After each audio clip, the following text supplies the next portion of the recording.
सुकमा जिले के गोगुंडा गांव में आजादी के बाद पहली बार बिजली पहुंची है। कभी नक्सल प्रभावित रहे इस गांव में अब विकास की नई रोशनी नजर आ रही है। कुछ समय पहले तक इस गांव में नक्सलियों का ऐसा खौफ था कि न तो पक्की सड़क थी और न बिजली जैसी बुनियादी सुविधाएं ही पहुंची थी। ग्रामीणों ने बताया कि नक्सलवाद के कमजोर होने के बाद से विकास कार्यों ने जोर पकड़ा है। सुकमा कलेक्टर अमित कुमार ने बताया कि गोगुंडा में फॉरवर्ड ऑपरेटिंग बेस की स्थापना के बाद से एक सड़क का निर्माण हुआ है, जिससे गोगुंडा तक पहुंच आसान हो गई है, जो पहले दुर्गम था। इसके साथ ही बिजली लाइन का विस्तार भी किया गया है। सुकमा के अतिरिक्त पुलिस अधीक्षक रोहित शाह ने कहा कि ये नक्सलियों का गढ़ था, जहां वे शरण लेते थे। जब वहां शिविर स्थापित किया गया, सड़क बनाई गई और स्थायी आधार के निर्माण के बाद बिजली भी लाई गई। अब स्थायी शिविर स्थापित होने से गोगुंडा को प्रशासनिक और विकासात्मक रूप से अधिक लाभ होगा। गोगुंडा में जब से एफओबी स्थापित किया गया है, उसके बाद से वहां पे रोड निर्माण करके जो गोगुंडा पहले पहुंच नहीं पाते थे, वहां तक जो है पहुंच मार्ग जो है स्थापित कर लिया गया है। इसके साथ साथ वहां पे बिजली लाइन का जो विस्तार होता है वो भी हो गया है। इसके साथ जो है वहाँ जो प्रमुख हमारा जो कंसेप्ट है कि हर जगह जो नियत के गांव है वहां पे हम सुशासन परिसर का निर्माण कर रहे हैं। सुशासन परिसर में विभिन्न प्रकार की सुविधाएं, जैसे कि वहाँ के प्राथमिक शाला, वहाँ की आंगनबाड़ी, वहाँ की पीडीएस दुकान, वहाँ पे सामुदायिक भवन, इस तरह के स्ट्रक्चर जो है वहाँ पे उसका निर्माण चालू हो गया है एवं 2 माह के अंदर इसके निर्माण जो है पूर्ण भी कर लिए जाएंगे। गाँव वालों का मांग था, क्योंकि उनका हाट बाजार जो है गाँव में कोई भी नहीं लगता है, किसी बाजार के लिए उनको मुलेर या तो बड़े सेट्टी जाना पड़ता है, तो एक छोटे से हाट बाजार की मांग थी, वो भी कार्य जो है वहाँ पे प्रारंभ हो गया है। इसके साथ साथ वहाँ पे लगातार जो है वहाँ पे हेल्थ कैंप लगाए गए, जिसके साथ जो वहाँ पे हेल्थ की जो भी बुनियादी समस्याएं थी उसको भी सॉल्व किया गया है।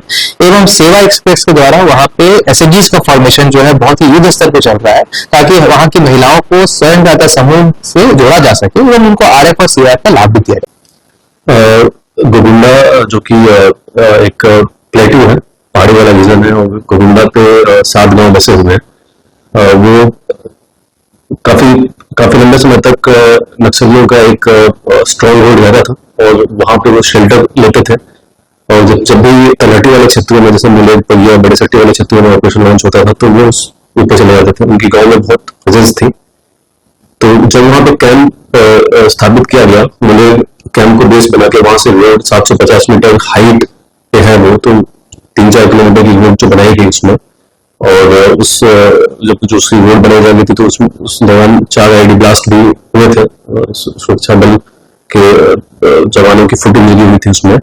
तो बट अंततः रोड बनी, और रोड बनने के बाद स्थायी बेस बनने के बाद इलेक्ट्रिसिटी भी ऊपर पहुंचाई गई, और जैसा कि प्रशासन की सुविधाएं और एडमिनिस्ट्रेशन से भी गाँव में गए हैं, और वहाँ पे आंगनबाड़ी और पंचायत और स्कूल, प्राइमरी स्कूल, इन सबकी भी समीक्षा ली गई है। तो अब गोगुंडा में प्रशासनिक दृष्टि से, विकास की दृष्टि से हितग्राहियों को ज्यादा से ज्यादा लाभ पहुंचेगा, क्योंकि वहाँ पे सिक्योरिटी क्लियरेंस परमानेंटली स्टैब्लिश हो चुकी है, सीआरपीएफ का कैंप स्टैब्लिश किया गया है। गोगुंडा एक्चुअली दलभा डिवीजन के केलापाल एरिया कमेटी का स्ट्रॉन्ग होल्ड रीजन रहता था, और वो एक्चुअली प्लेटू एरिया है। सभी दिशाओं से वो एक सीधी स्टीप चढ़ाई है। तो वहां पे जब भी कोई ऑपरेशन लॉन्च किया जाता था, तो जब तक फोर्सेस ऊपर पहुंचती थी, वो तलहटी वाले क्षेत्रों में उतर जाते थे, और जब तलहटी वाले क्षेत्रों में ऑपरेशन होता था तो वो सुरक्षा की दृष्टि से अपने आप को सिक्योर होने के लिए, अपने को डिफेंड करने के लिए ऊपर चढ़ जाते थे। तो कभी भी पूरी तरह से उस एरिया में को डोमिनेट करना हमारे लिए चुनौतीपूर्ण होता था। वहां पे कैंप लगने के बाद से तलहटी के क्षेत्रों में भी कैंप, मुलेर, बड़े सट्टी, पहिया, ये जो कैंप है, ये बेस में कैंप है, और अब गोगुंडा ओपन होने की वजह से उसको हम 360 डिग्री कंप्लीट सिक्योर कर पाए हैं।